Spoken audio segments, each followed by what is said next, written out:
the Talk That Talk show with me, Barry Holmes. Here we are for our 94th episode. Can you believe it, guys?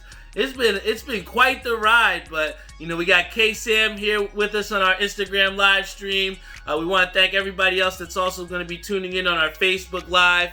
But real quick, I'm just so happy to be here. It never ceases to amaze me just the amount of support that I've been getting on this show, and just how important it is to continue to keep striving forward.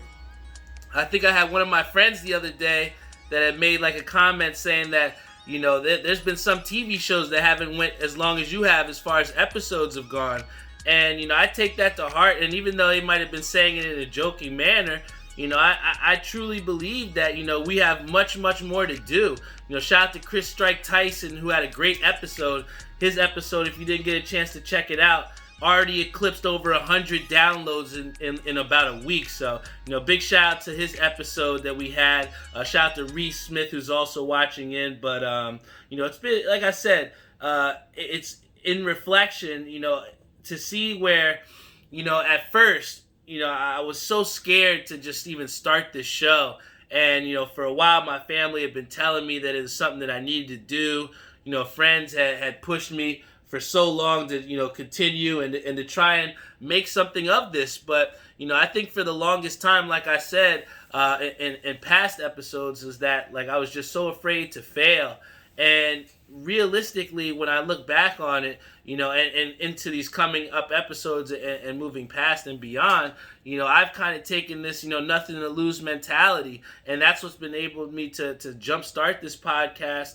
And like I said, stream over what now is 11,000 downloads and over X amount of different countries. And, it's that support from you all here continuously each and every week that pushes me forward to continue to build. And, from reflecting upon all this, next week we're going to be coming up on our 2-year anniversary.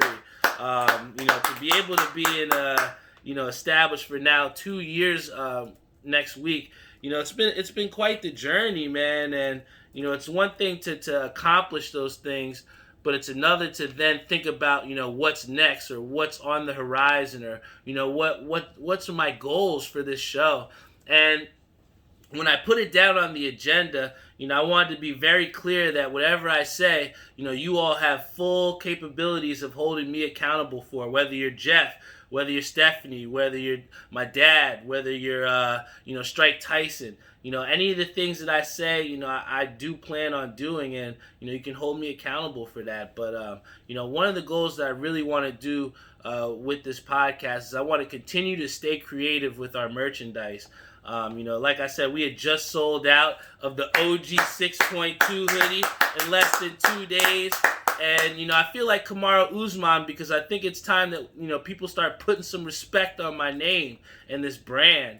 For us to have now, I think it's like 12 or 13 consecutive sellouts, that just goes to show you that, we could be one of those people that try and, make it big and get 100 or 200 different hoodies and 200 different kinds of the shirts. But, I myself pride myself on the fact of, having loyal listeners and rewarding those loyal people with the releases that we've had. And, just to see the response on these hoodies, guys, look at this.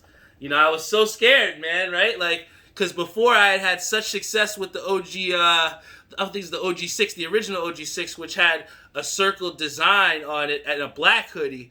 But, I told myself I really wanted to try a gray hoodie, and I was a little worried because I know that people like their black hoodies. But, again, I had that mentality of I had nothing to lose. I mean, we've had how many consecutive sellouts? So, I wanted to test myself and do something different with these hoodies. And the response has been amazing, to sell out.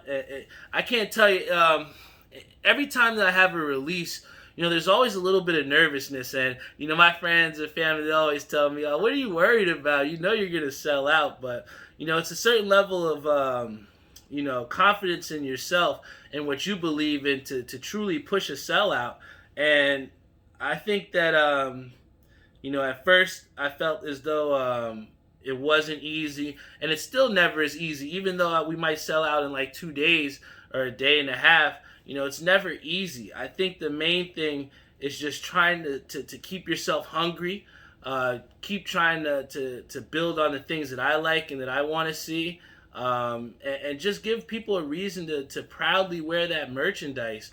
I can't tell you enough the amount of people that tell me that people come up to them and ask about the show and just how good they feel when they're rocking the merch. And that's the type of people that I want to wear my shirts. I don't want to go so big as to you have people that just rock the shirt that don't even know what it means. I feel like when you're a person and a true loyal fan and listener of the Talk That Talk show, and any piece of merchandise that you get from me, it is a part of me. So anybody that supported here on these OG6.2s for the gray hoodies, I want to thank you so much, because you were a part of one of the big sellouts here.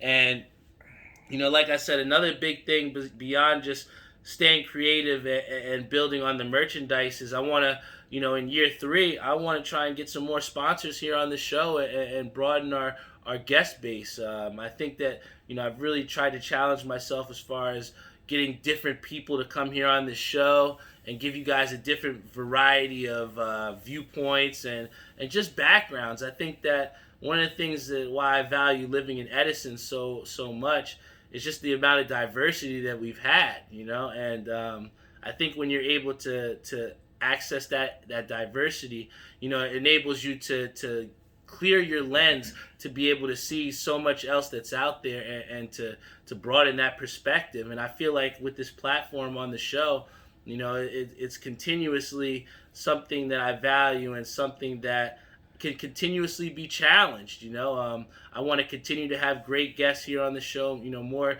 different people, and hopefully bring back some other guests that have been here and that might want to have a chance at it again. And I really want to kill this 100th episode party. I think that to have a live audience and to show that this show has value and has people that do want to see it, I think that can open the door for some other live audience shows at some other locations. And 100th episode's a big step for us. So look forward to that, April 9th. Put that on your calendar. We're going to be doing the episode live on the lanes. We're going to have all the people that were on in this past 100 episodes, and get a little check-in with them. And we're going to have some fun afterwards and roll a couple games of bowling if you want to stay around after. So this is going to be a lot of fun. And those are some of the things that I have on the horizon for on the horizon for this show in year 3. But everybody else knows beyond just this show. I've been a very avid or very meticulous bowler, and one of the things that I'm really looking forward to, and Strike Tyson even said on the last show, is that we got a big brawl match coming up on Sunday. And everybody knows that I transferred, I was a free agent and transferred teams from About That Money over to DIY. And, really, I just wanted a chance to compete. I felt as though I had a lot to give. And, I think that DIY is going to give me the best chance to put that out there. And, I made a lineup for the first time in this UBA season, and, I'll be representing DIY for the first time, and I can't wait. Shout out to Chris Shank Jr. He said, DIY, baby, I can't wait. Strike Tyson, all he says, he's can't wait to support and be out there. So, it's something that I'm really looking forward to. And, I think that one of the things that put me on the pathway towards a positive mentality, coming into that, was a big match that I had on Tuesday with my brother. Shout out to Rob for coming and watching again. Rob Brantley's been one of my big supporters, and somebody that's been almost like a training partner. And we've really grown through this DIY experience. And I can't tell you guys enough just how important it is to find a UBA team that you like if you're that competitive. And just how important it is to have teammates that you really care about and that can push you to be better. And Rob has been that for me in this season. But he actually came out to see us on Tuesday, and me and my brother had a tough matchup, going up against a guy named Joe Krakovich and Dave Merrill. And, me and my brother had talked about it beforehand, and we knew what we had to do coming into it. And we had come from, in a season where, we were as high as, fourth and fifth place. And, we got some of our opponent's best games. And I think in those times where we had those best games put up against us, we left a lot of cheese on the table. We always say that, if we don't exactly put our best foot forward. But I felt as though on Tuesday was a big opportunity for us to, again, put some respect on our name. And, we came out there and my brother absolutely shot the lights out. I only missed 2 shots all night. And, I think that, coming into it, you have guys like them who feel like that they could just walk out the door and just get a win. And, the guy Joe, he's a great bowler, but the guy's complaining. He's saying, oh, I shot 237 and lost. And that's what I told my brother that I wanted all along. I wanted their best, effort, and I wanted them to put out their best foot forward. And, we were able to put our best foot forward, and we came out with a win 10-6. And, to bring it on the grand scope of things, we came into that with a nothing to lose mentality, man. Everybody expected the other team to win. They expected to just come out and just beat us. But we came out there and put our best foot forward, and we proved to, not only to them, but we proved to ourselves that, one of the things that Chris Strike Tyson said that I really took to heart was that, in this game of bowling, the only person that can beat you is yourself. There's nobody guarding you. There's nobody out there playing defense on you. There's nobody in your face. It's you against the pins. And, it's really a strong mental game. And it was almost so influential for him to come on that show beforehand to say that, because I had that mentality coming in. I had nothing to lose. And me and my brother had that same mentality, and we came out there and we took it to him, man. And I think that moving forward, that's just the mentality that we're gonna keep having. Not just in this season, but moving beyond forward, man. You have nothing to lose out there. All we got is to just put our best foot forward and live with the outcomes, man. And I feel as though that Tuesday was a big win for us, and that's why I'm just so excited on Thursday to put my best foot forward, because, for some people, they don't know the type of bowler that I am, and, I got nothing to lose out there, but everything to gain, and I just can't wait to go out there. And it's just that type of competition, or it's that, that dog-eat-dog mentality that continues to have me come back. And, when you apply that to so many different facets of the life, it's just so easy to see where, you can try and get that competition and get that competitiveness to build positivity, man. And, I feel as though, throughout this pandemic and throughout all the things that I've had to deal with like losing my job and, just the various changes that I've had within my life, bowling has been something that I've really been able to lean on, and it's those types of things that really help you to get through, and you never know when you need them. But to be able to see continuous growth in the game, to get tangible results, and to make incredible connections with people, I do it all over again, and I really love the game of bowling for that, man.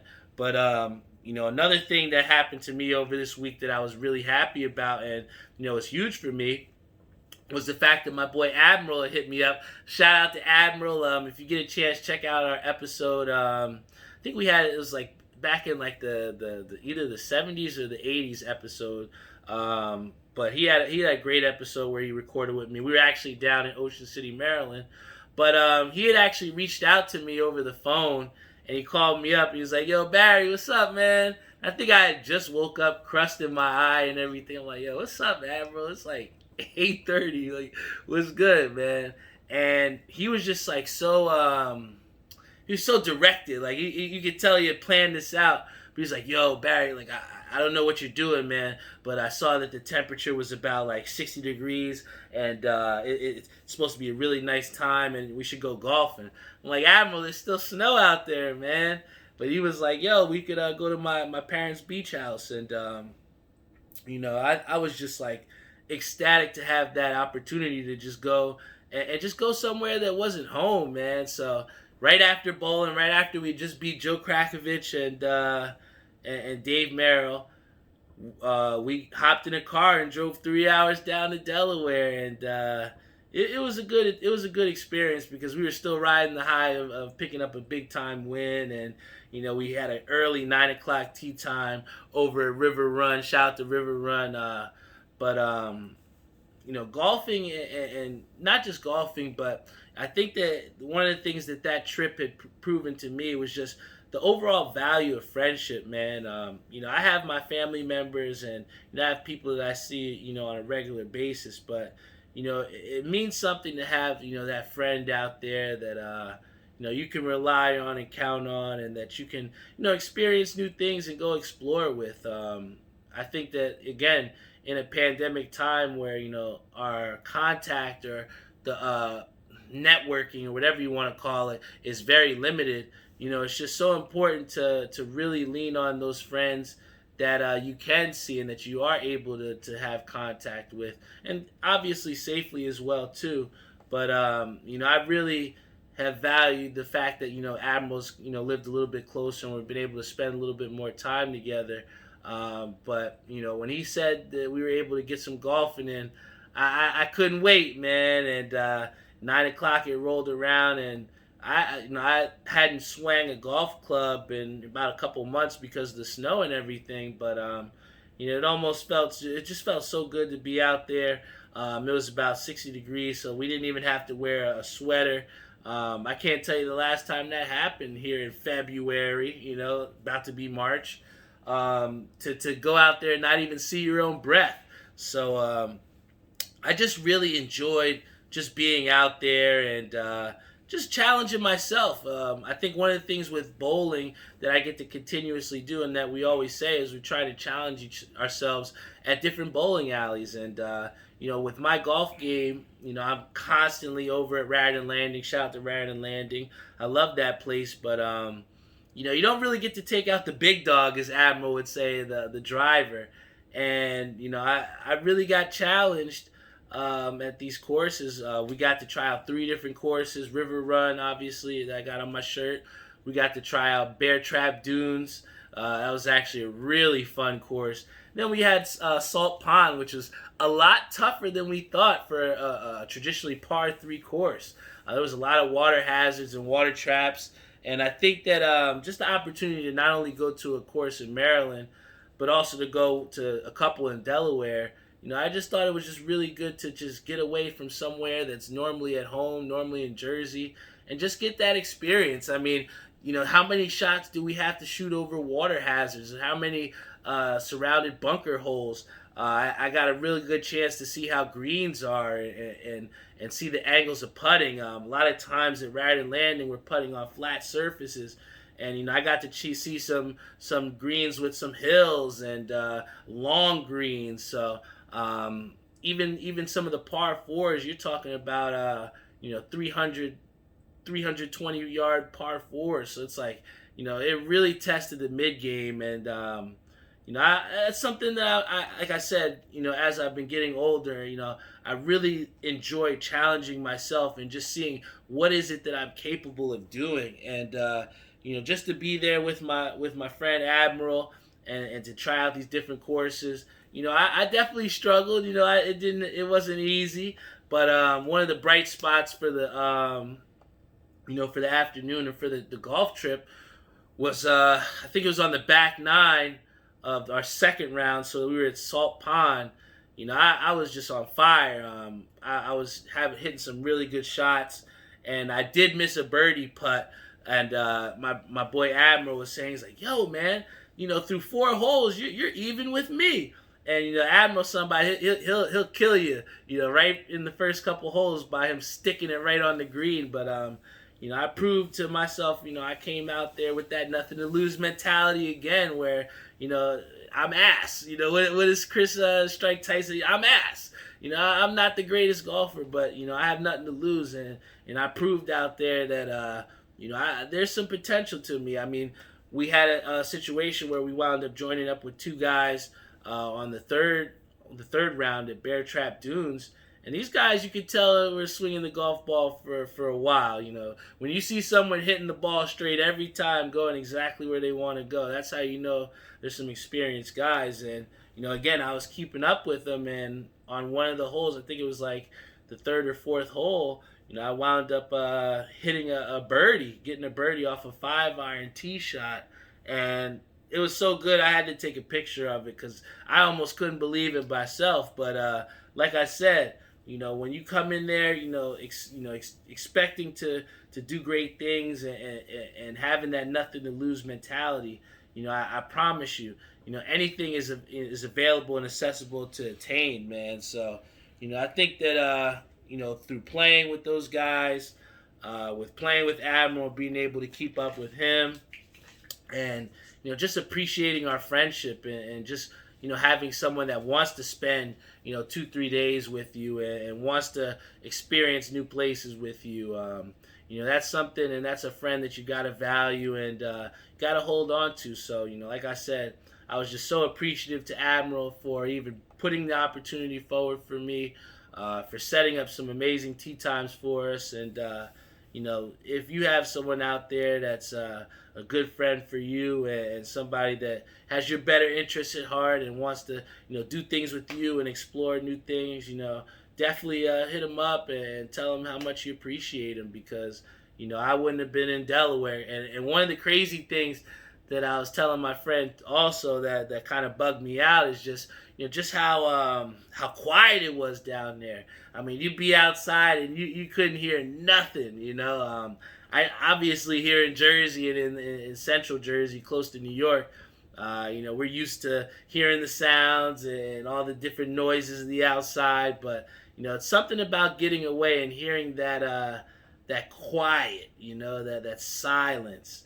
It's not only refreshing, but it's also therapeutic, man. So I challenge everyone else out there too to try and get away, try and get somewhere that's not home, man. But I think that one of the big things again that continues to push us forward and push us in the direction that we do is the fact that I'm such a huge sports guy, man. I'm a huge sports buff. We all know that.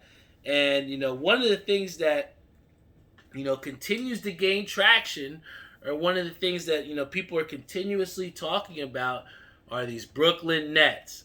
It's kind of hard not to turn on the tube or hear any type of NBA talk without hearing about these Brooklyn Nets. And we can give all the numbers that we want about how they've beaten all the top teams, how they're one of the best offensive team in the league, if not the best. They have potential out the wazoo. I mean, that team is built to win championships. But, when you have a team that has such dynamic characters and such personalities in it, it's kind of easy to lose sight as to who's, the most valuable or who's the most important to the deal. So, I think that the great question that hasn't really been asked, or maybe it has, but I think that it's still up in the air, is who is the most important Brooklyn Nets out of that big three. And when you look at it, I see Kyrie Irving as somebody that we knew what we were kind of getting with him. We know that his head is sometimes in other priorities, outside of basketball. But when it comes to just straight basketball, it's no question the boy Kyrie Irving can play. And when you look at his skill base, we know what he can do. We know he can score the rock. We know that he's a facilitator, but, above all, he is a scorer. And I think that we already know night in and night out, when Kyrie Irving is locked in, he's going to give you 20 or 30 on your head, right? Defensively, we saw that they struggled a little bit with Kyrie Irving. We saw his defense struggle. But, over these last couple games, as he's become more and more interested on both ends of the floor, he's become that defender that Brooklyn needs. Now, when you look at Kevin Durant, somebody who's potentially going to be out till All-Star break, we know the type of caliber that player he is. He's been an MVP on the finals team for the Warriors. We've seen that he's a guy that's one of the all-time great shooters and all-time great scorers in the league. His facilitation skills have also been highlighted, not only just at the Thunder and not only just with the Warriors. He's shown in spurts that he can make his players better on Brooklyn. And when I look at Kevin Durant, coming into this, we know that he was going to be on immense load management. We haven't seen the guy play too much this season, but when the chips are on the table and when that big game comes, I think that I know that Kevin Durant is going to show up, and I know what he is capable of. Even, leading up to when he got hurt that last time with that Achilles, he was dropping buckets. He was dropping buckets in the finals before he got hurt. So, again, Kevin Durant is definitely the glue to this team. They're going to go as far as, he's going to be able to take them. But I think that the most important part of this team and the most important cog to this big three is James Harden. And I'll say this to say that, with Kyrie Irving and Kevin Durant, both of them together are definitely a dynamic duo. But what we saw is, Kevin Durant, again, is going to be under immense load management. So we don't know how many games that we're going to get from a Kevin Durant. But when the lights shine their brightest, he'll be ready to play. But you still need to get to that last game. And I think what James Harden has shown is he was overweight in Houston and was still dropping triple-double 40-point games. He comes over to the Brooklyn Nets, and he's tied for second for most triple-doubles in team history? That just should tell you in just a short span of time, James Harden has truly vaulted this team into the category of championship contenders.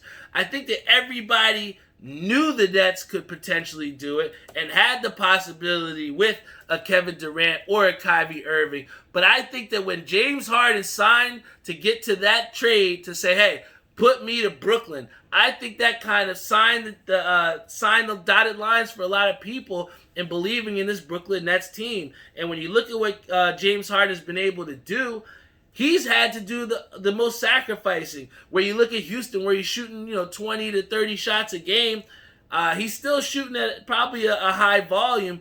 But when you look at the high volume, you're looking at much higher quality shots. You're looking at him facilitating the rock and trying really hard on defense. That's been James Harden's knock for so many years, and he's become an underrated defender just because of what he does on the offensive end of the floor. But when you look at this Brooklyn Nets team, you look at somebody in Kyrie Irving where we know what we're going to get from him. We know when he's locked in, he's going to be ready. We know when Kevin Durant is healthy, when the lights shine their brightest, this boy is going to come out and ball. He loves to play basketball, and that's what Kevin Durant's going to do at a high level. But when you talk about getting to that place and being the most valuable player and that player that is going to get the Nets to that big dance, James Harden is the most important part of that Brooklyn Nets team, and he's somebody that has made the belief in Brooklyn that without Kevin Durant, they can play at a high level. And that is what James Harden did for the Brooklyn Nets. And when you instill that type of belief, I tell you what, it makes you completely dangerous. And again, we keep bringing up this, this mentality of, having nothing to lose. And you look at the New York Knicks, who are on the other side in New York, and they are playing like a team that has nothing to lose. I think coming into the season, everybody thought this was just going to be the same old Knicks team that wasn't going to be playing competitive basketball. But now this Knicks team sits at one game under 500 and still are looking in the hunt to potentially trading to get into the playoffs. And, regardless of what the Knicks choose to do in this offseason or during the season to try to get somebody before the deadline, what we've seen is that Tom Thibodeau has instilled belief and instilled effort. Jeff says effort is the first step for their defense.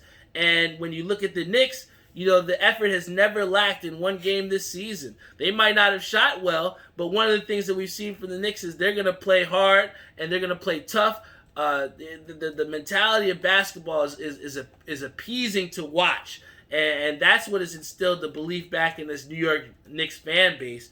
But, one of the things that, I look to see from this Knicks team can we truly make the playoffs? And I think it is all, it all revolves around what the Knicks can consistently do when Mitchell Robinson gets back to being healthy. But not only that, but they have to find a way to when the offense is not looking its greatest, when those types of players are not making their shots. I have seen this season that the Knicks have not picked up one of those games where they're not shooting their best. And I think that if the Knicks are going to make the playoffs and if they're going to go far or any type of run in the playoffs, they have to find a way to win the games that you aren't playing your best at. What we've seen from the Knicks this season is in games like last night where they score 140 points, they look great.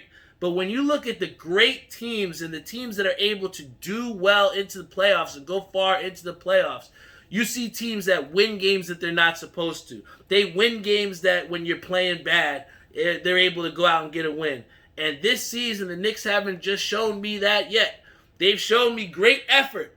But in those games where they have not played their best and when they haven't scored the ball efficiently at a high clip, we've seen them lose those games. And, that's not for a lack of effort. And that's where I feel like this Knicks team needs to go moving forward is, in those grinded out games, you got to dig deep within yourself. Julius Randle cannot turn the ball over under a minute in a game. That is costly. You can't have somebody like a Mitchell Robinson who gets into foul trouble so that he can't be on the floor. We've seen he's made strides in that he hasn't fouled out of the game this season. But when it comes to crunch time and those games that count, when you have to get 2 wins on the road out of 3 or 4 left in the season to get that 8th or 7th seed, I want to see what those role players are going to be able to do. Can Derrick Rose still be an effective guard off the bench for the Knicks? Can Emmanuel quickly keep himself under check sometimes? Because, he's shown great spots, but then he's also had some spots have been some tough times as well, too. But, this Knicks team, above all, has potential.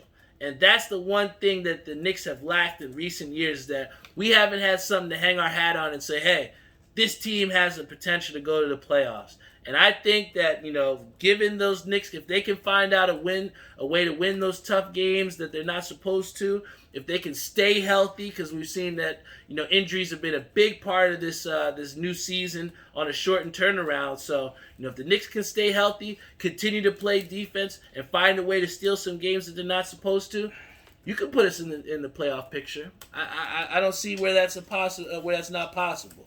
But for those people that also don't know, there's going to be a Hat Club drop tomorrow. I don't know, if some of my Hat Club people out there are going to be, or our fitted people are going to be on that one. But I was actually able to scoop up a really dope fitted that I'm really excited to show off here. But this one came from Hat Club the other day, and this is from the Blackberry collection. We got the blue Mets logo here with the Shea Stadium patch here on the side, with the blue undervisor. I'm super hyped to have that one. This is a royal blue undervisor. And I think the drop that's going to be happening tomorrow is going to be with something similar. Different side patch for the Mets. It's going to be 25th anniversary. I think the similar layout with the blue, but with just a little bit of a lighter blue undervisor. Should be a good drop. I think that Peter did bring up a good point the other day of just saying that, we want to start to see some different things. We just had the Blackberry collection came out, and now you have a drop that's going to be very similar with just a difference of a patch and a lighter colored undervisor. So, if I'm looking at Hat Club, like Peter said, let's see a little bit more creativity, all right? Let's not just slap some things together and call them a drop, all right? I want to see some creativity. I mean, when you look at some of the great drops from last year, which were, arguably that Louis V collection, or another good one was that Cotton Candy. It looked like they really thought out some good drops there. And, I just want to see a little bit more diversity and creativity there. So maybe some different patches that we haven't seen before, too. So, I'm going to put some onus on Hat Club there. Come on, let's get some new heat out there. But, in closing, I definitely got to say that it's been, like I said, a big road to be here at 94 episodes. I'm super excited to have another beer review here with you today. And, I normally in episodes past, what I like to do is I like to review some Jersey beers. But I've had some people that really enjoy some of the beer reviews that I have, but don't have the access necessarily to those beers. So I wanted to open up the door a little bit and get a beer that everybody might have the same opportunity to try. So with this week tonight, we have a Samuel Adams beer. So, Samuel Adams is a pretty domestic beer. You can find it in most of your beer stores. But I saw that they had a new type of Samuel Adams here. And this one is called Wicked Easy. And it's a light and hazy lager. So when we talk about lagers, a lot of times lagers have that darker Yingling type of color. Here we have Samuel Adams beer that's supposed to be a lager. It has a lighter color. It has like the color of an ale. So right off the rip, we kind of see things flipped upside down here. And, I think that, I'm really excited to see what this beer tastes like. 4.7% alcohol, not as much as some of the other ones, but what the bottle says is an easy drinking beer. All right, so I think for me, especially with some IPAs or some of those different beers that are out there, sometimes they aren't the easiest beers to drink, right? So, I think that, with this one saying that it's an easy beer to drink, I'm excited to test this out and see just how much of it I'll drink. So here we go, guys. Cheers up out there. If you get a chance, check out the Samuel Adams. I'll give you my review in a second.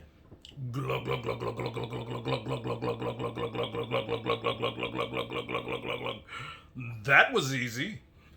Yeah, I mean, for a beer that's a domestic, I know a lot of times I'm always saying that, you gotta try and get different beer out there. Get something that's a little bit more prestigious of the beer caliber.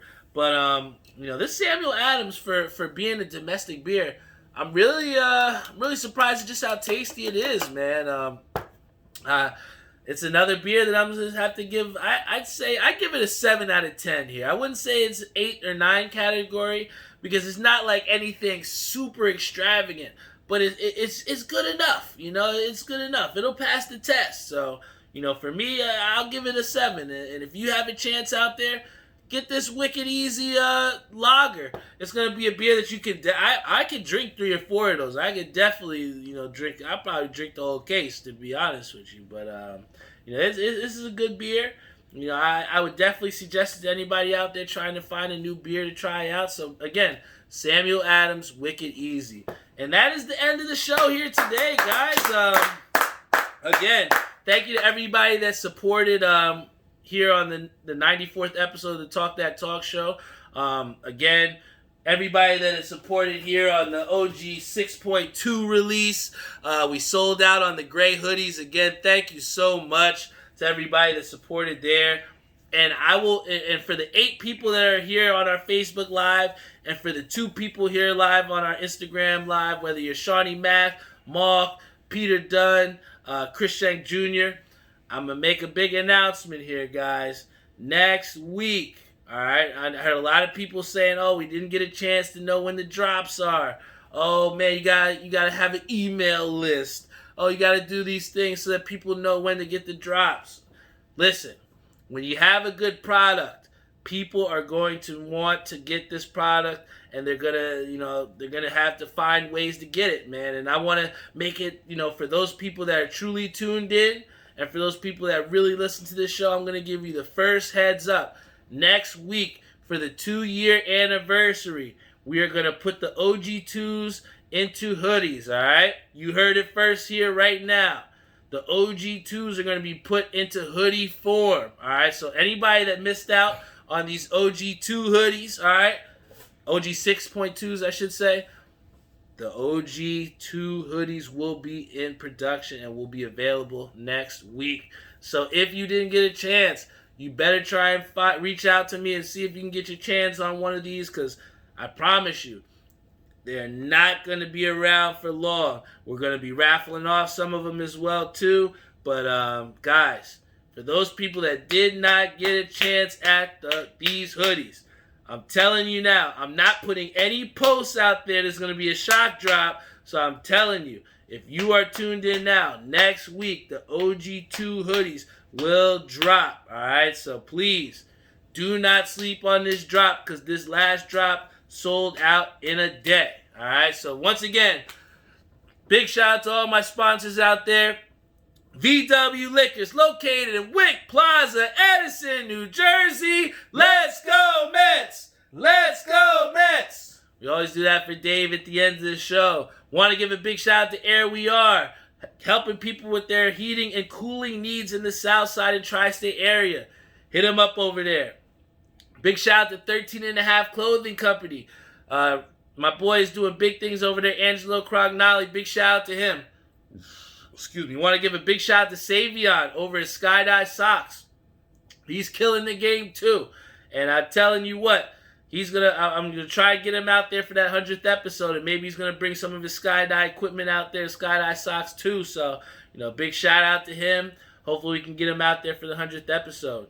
Want to also give a big shout out to Joe, Snow, and Maria over at New York Life, helping people to get their financial freedom daily, each and every day. They're helping people to see what their finances are, see what their income is looking like, and put them on a path to success and sustainability. All right, so please hit up Joe Snow and Maria over there at New York Life. And then finally, big shout out to my boy Timmy Hugel, who is the mastermind behind all this mass production that I've been able to do. Like I said, it wouldn't be here if it wasn't for him helping me to put these hoodies into production. These OG2s that are going to be put in the hoodie form. Big shout out to him. He's going to be a big part of why we're going to be able to release those next week. All right, so please stay tuned. Stay into the hip. See what's up, because these Talk That Talk Show hoodies are going to be out quick next week, and I promise you they will sell out just as fast as they did with these grays, all right? So once again, everybody, big shout out to everybody that's tuned in, whether you're Wilson, Cody, all right, Millie Ying, C, whether you're Naya Santiago, John Wydell, Alvin Baptiste, Leroy Davila, Gabe Azzarello, Antoine Jefferson. I love every single one of you out there. Shout out to my boy Stonehead on our Instagram live stream. I got the best fans in the world.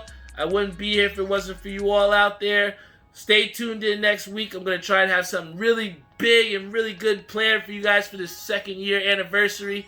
Maybe we'll even raffle off one of those OG2 hoodies. We haven't had a raffle in a while, so make sure you're tuned in next week. Episode 95 will be a big one. This is the Talk That Talk Show. Talk that talk. Every single Friday night at 8:30. Be there, set your clock. You know what's going on, and you know the vibes, guys. I can't do this without your support. So once again, thank you to everybody that continues to tune in. I love you all, and you guys are all the reason why when people wear that talk on their shirt, that shit means something. So thank you again for your support. I love you all, and I'll see you next week.